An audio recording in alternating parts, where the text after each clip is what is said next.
Welcome to the Borland Climb. We hope this video helps. In this video, I will show you how to cook jerk chicken on the stove.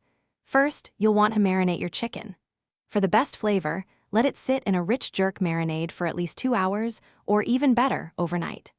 This marinade should be packed with authentic ingredients like Scotch bonnet peppers, allspice, fresh thyme, and ginger.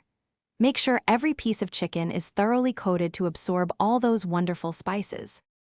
Once your chicken is beautifully marinated, it's time to sear it.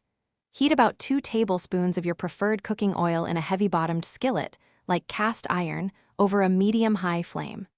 Place the chicken pieces in the hot pan, searing them for 3 to 5 minutes on each side until they develop a gorgeous golden brown crust. Remember, don't overcrowd the pan, cook in batches to ensure even searing. After searing, we'll move to the simmering stage to ensure the chicken is incredibly tender and cooked through.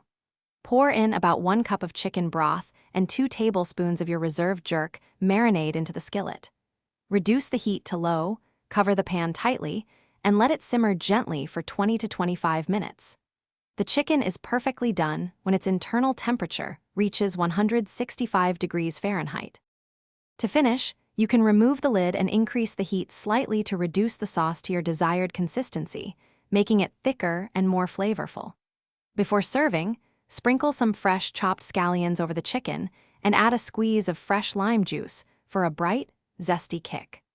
Serve your delicious stovetop jerk chicken immediately with classic accompaniments such as rice and peas or a refreshing coleslaw. Thanks for watching.